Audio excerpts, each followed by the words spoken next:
Hi everyone, my name is Cheryl. Welcome to my Happy Handcraft Studio.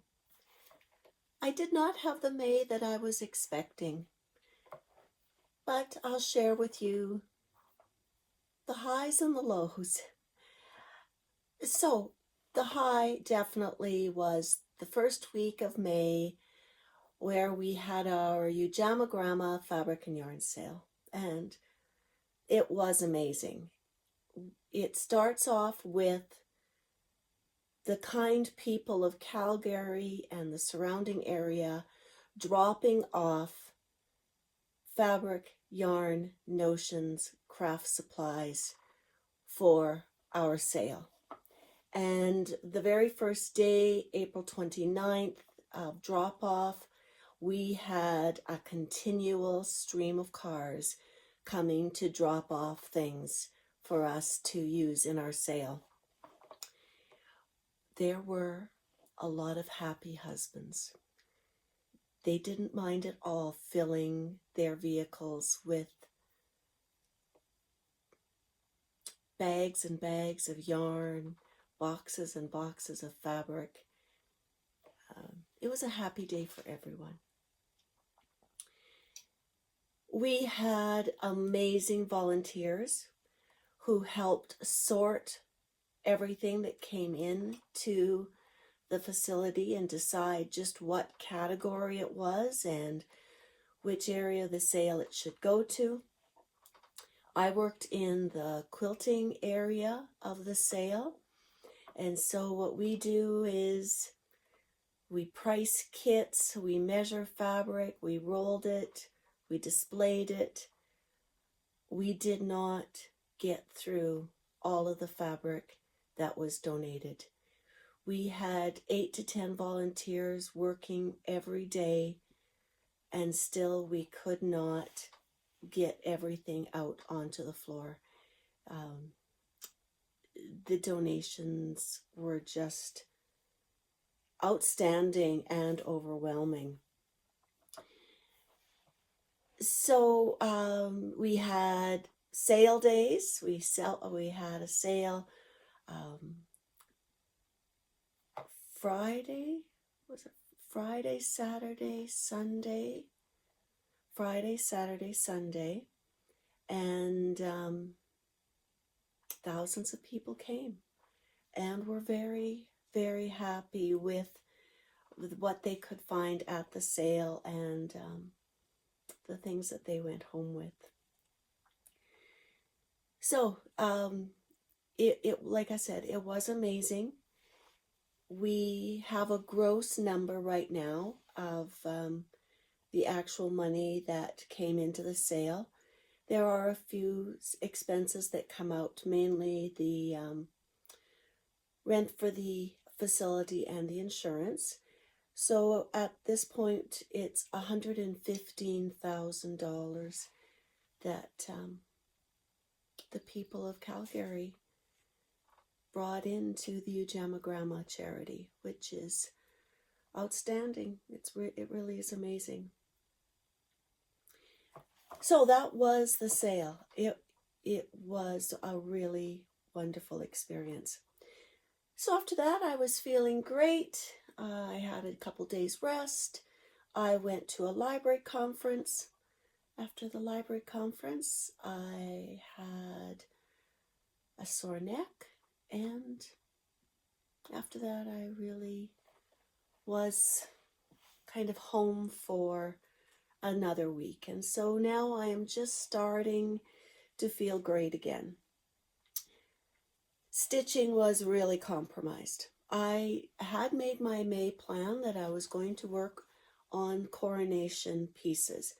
So I have two. I was starting King Charles III's coronation emblem on May 6th and working on Queen Elizabeth II in her coronation dress.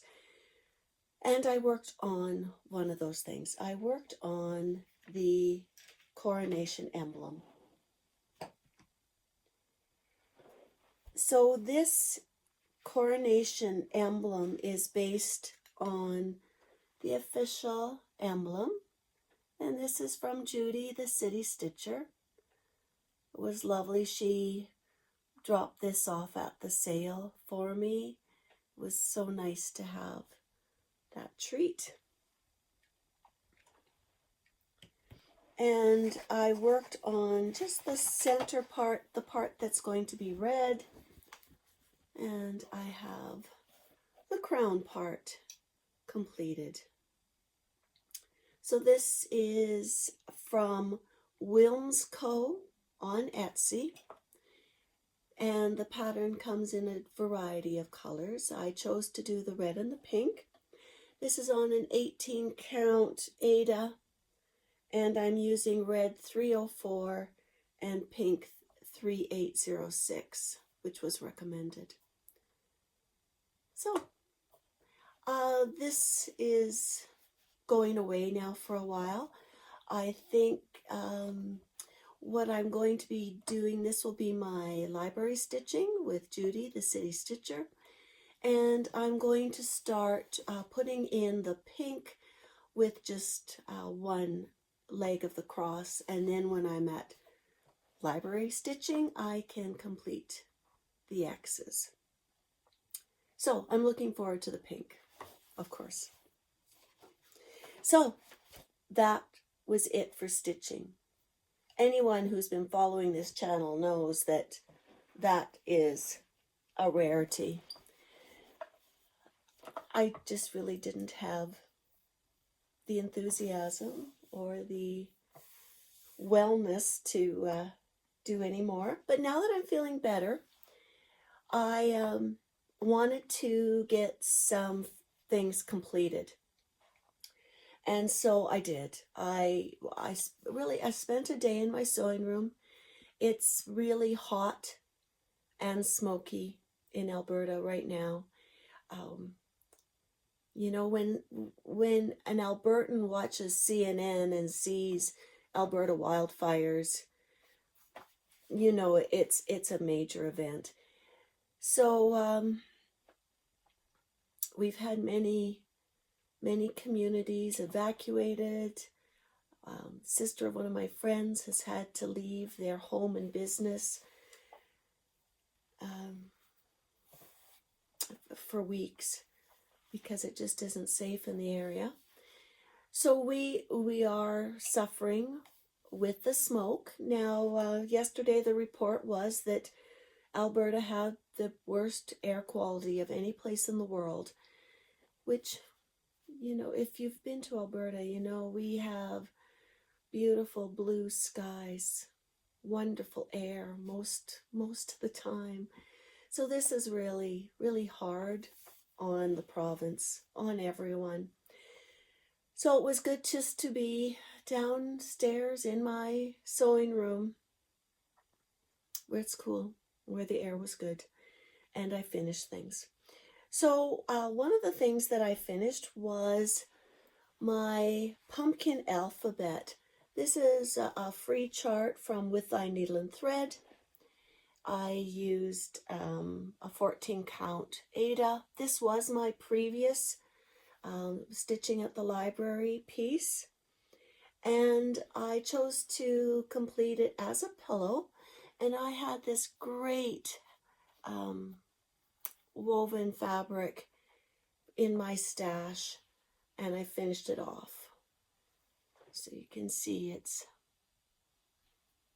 one of the woven fabrics that we sometimes get in our quilt area of the sale. And I probably picked this up last year at the sale, knowing that it would make a great finish sometime. So that's one done. And then I had finished Tis the Season. So Tis the Season was from SubRosa Design, and it was in Punch Needle and Primitive Stitcher magazine, Christmas Winter 2021. This is on a 28 count Evenweave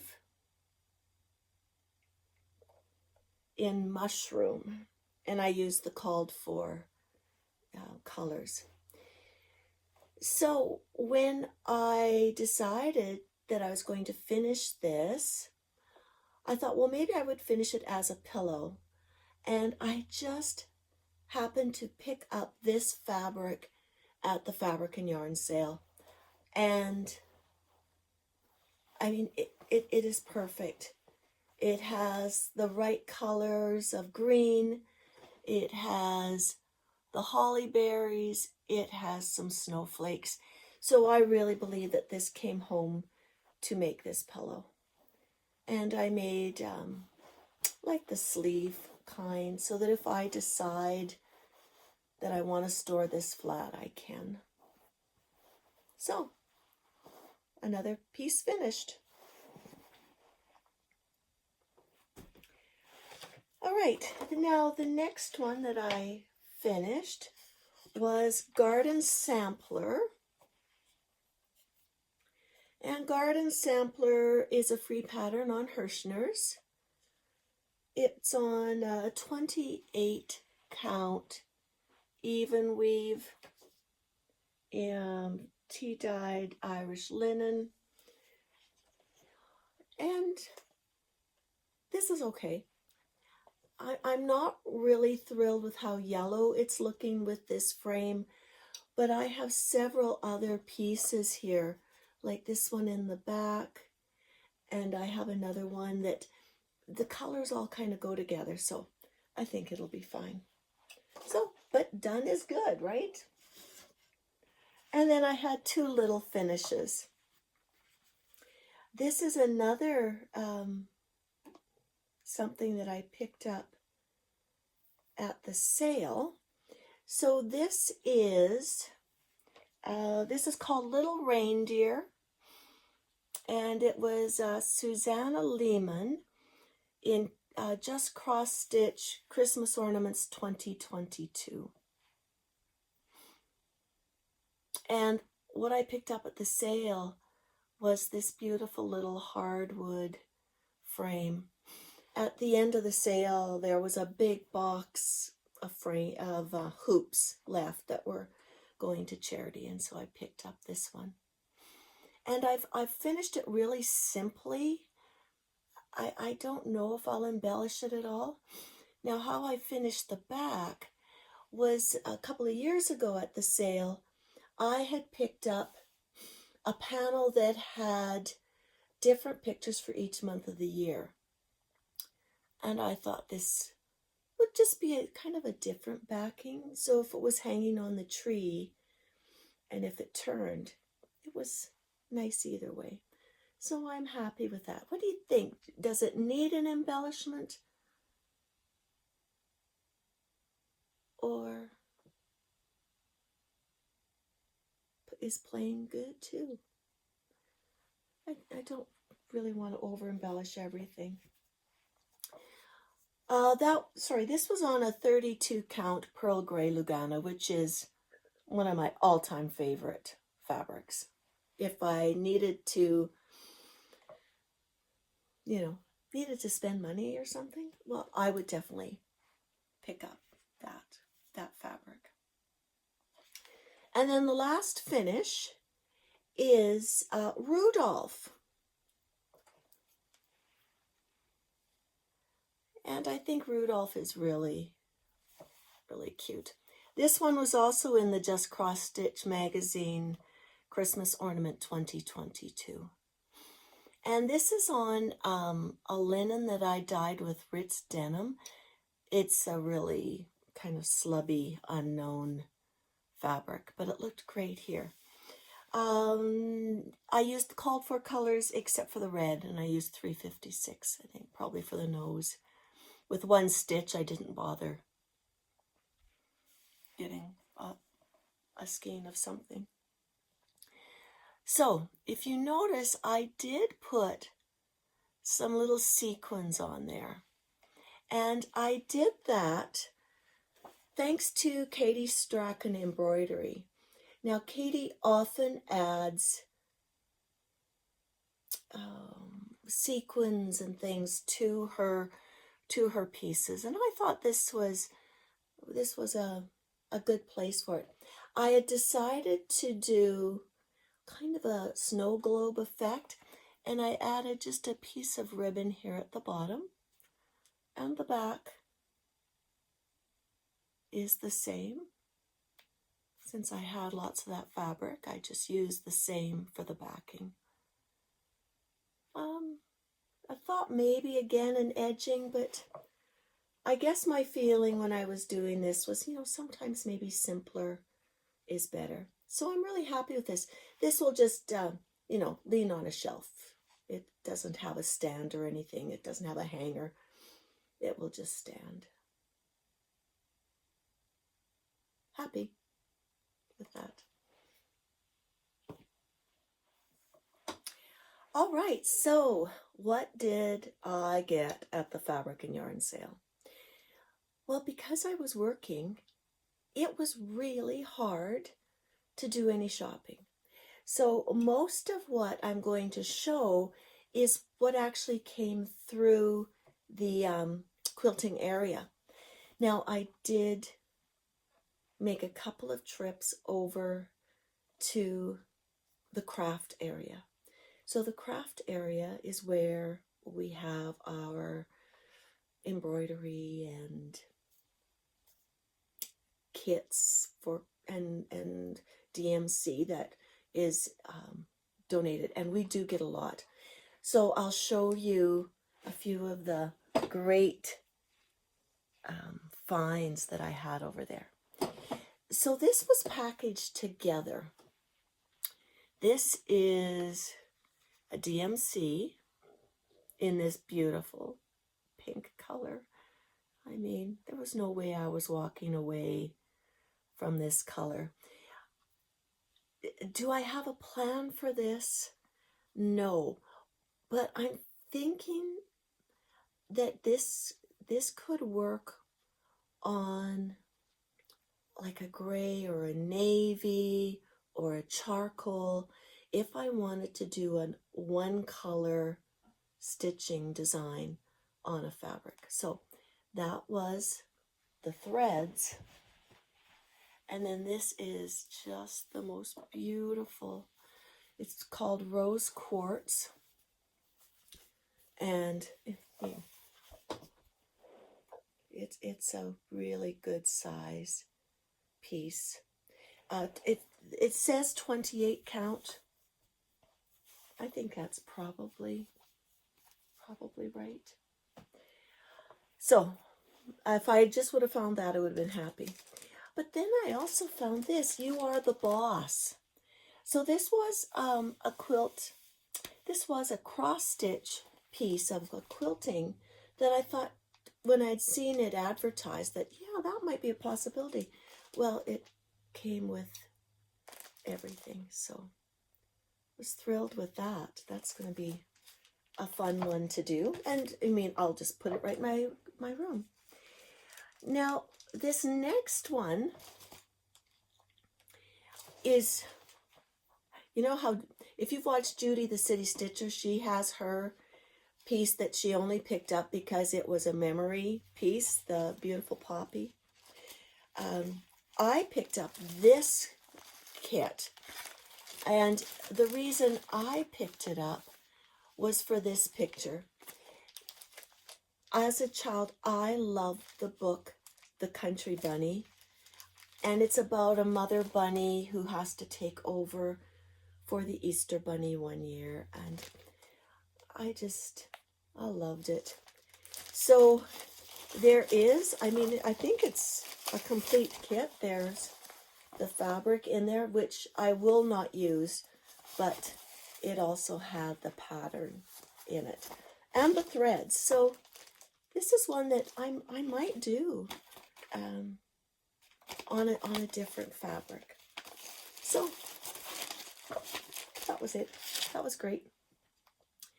And then I'm at the end of the sale, and finally have time on the Sunday to walk over again to the craft area. And by that time, a lot of their kits that were cheap are now half of cheap. So I found this. Now, the bag was really ratty looking. That's probably why nobody even looked at it.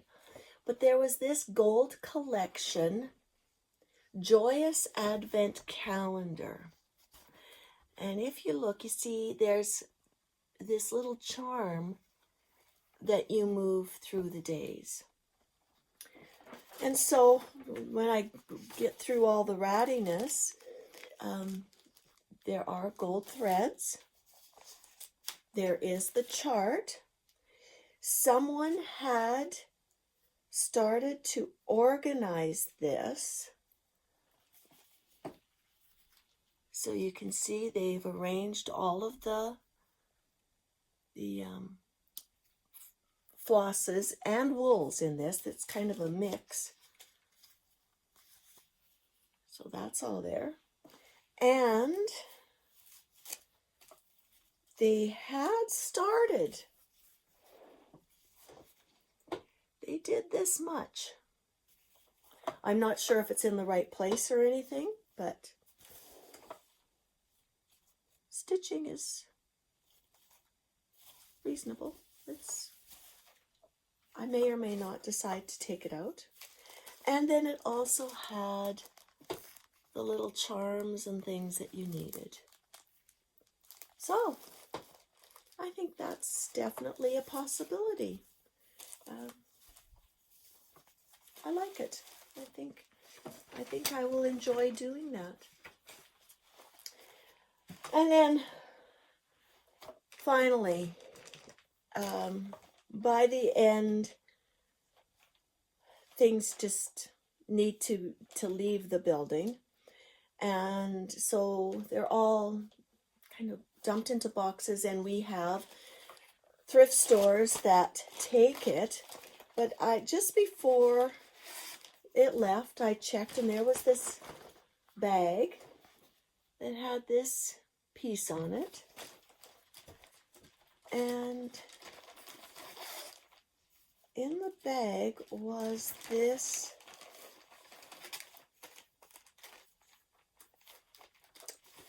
piece of fabric,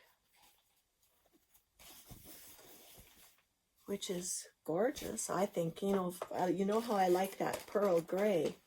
Well, this is called 28 count Jubilee.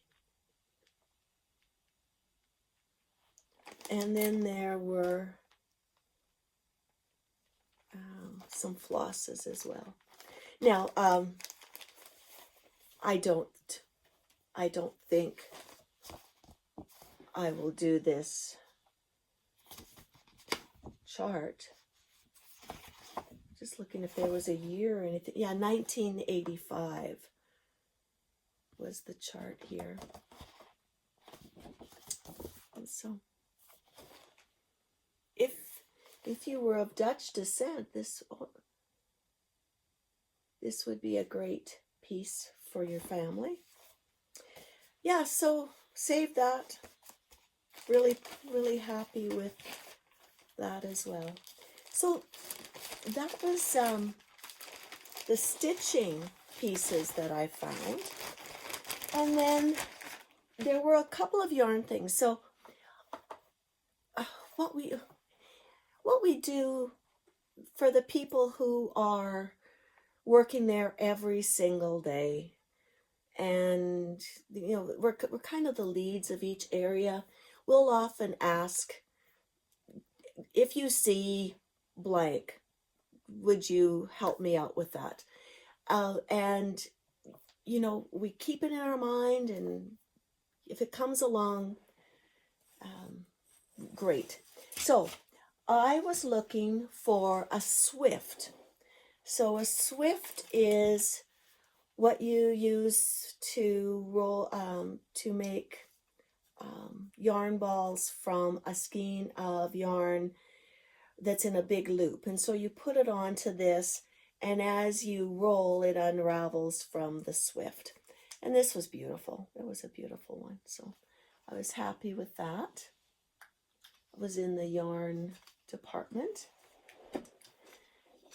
And then something that actually came into quilting but is for yarn was a blocking board. And I plan on doing a granny square blanket, and this is perfect to make sure all of your blocks are the same size. So you wet them and then you stretch them to the size that you want. And I've even seen people, they stack them. So that was a really good find. All right, so then the quilt room. And I'll just get these things here from the floor. So first thing is our little quilt room mascot that we found this year. I'm going to keep her at home, but she was definitely good luck at the sale. She is from Palmer, Alaska. This was somebody's souvenir that they decided to donate, and she's lovely. So she'll keep me company here, and then next year she'll go back to the quilt shop. So some things that I picked up. So the first thing was this wool applique kit. I thought that was something that I would enjoy doing. And Laura Hine does collage kits and quilts. And this, we had several come into our area, and this was the one that I thought I might enjoy doing.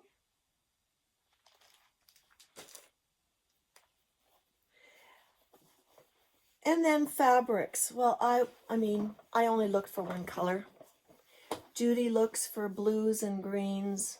I looked for pinks. And so just different little pieces. They might be bag linings. They might be for little pouches. These next two here could definitely be, you know, cross-stitch bags or notions pouches with the thimbles. I love this one here with the poppies and a matching fabric. Again, probably a bag lining, I don't know. And this is a nice kind of a canvas, so that will be a bag of some kind. So that was great. You know, I mean, it's amazing that there can be thousands and thousands and thousands and thousands and thousands and thousands of pieces of fabric that you've never seen before. It's really hard not to just pet the fabric. And then we also sell panels in the quilt room, and I loved the colors on this. I think it might just be stretched and hung in my house somewhere. It's gorgeous. It's, what does it say? Water Garden Artisan Spirit by Northcott. Beautiful panel. So I'm excited to bring that home. And then one final thing was this. This little rack came into the quilt area. Now, I imagine, you know, you could do a little miniature quilt on here. I think a cross-stitch quilt would look great on this. So Judy, you get on that, okay? Is there a pattern for a little cross-stitch quilt that would look very nice on this wooden frame, wooden quilts rack? Loved it. All right. So, I mean, I have a lot for sure. I also picked up for the bags that we will be making for our Bags, Babies, and Beyond sale. So, you know, a few pieces of linings and a few notions that were for bag making. So it was a great sale. Oh, if you could have seen the people walking out just with bags and bags and bags and bags. So many people that, you know, I talked about how for them the sale is Christmas. It's when Christmas comes to all of the sewists and crafters and knitters and crocheters in Calgary. It's Christmas in May this year. Next year, I believe it's going to be in April, so we'll have Christmas in April next year for our fabric and yarn sale. Okay, my plan going forward, on Tuesday, I deliver quilts to the Festival of Quilts at Heritage Park in Calgary, and they will be displayed next weekend, so I hope to show you some pictures of the quilts that I'm entering into the outdoor quilt show. I hope that my stitching bug is coming back. I will work on Remember November, because I didn't do that on the 11th. I'll work on Queen Elizabeth II's dress, because I haven't done that. And I think I'm going to focus on Changing Seasons. It would be nice to get something else done. I think I will probably do a tiny decisions wheel just to have some fun with what I'm stitching next. I don't have any bags planned right now, but it's getting to the point where I have to really get some bags completed for the sale in October. Quilting, I might do a little bit if I just have to, you know, like if I come down here one day and yeah, I just need to work on a quilt. I have a couple that are in different stages. I have one of my Guild mystery quilts that I now know the solution, so I have to try to make it look that way. All right, everyone. So, of all my stash acquisitions, what was your favorite? What do you think I was really lucky to bring home from the fabric and yarn sale? Thanks, everyone, and I'll see you next time. Bye-bye.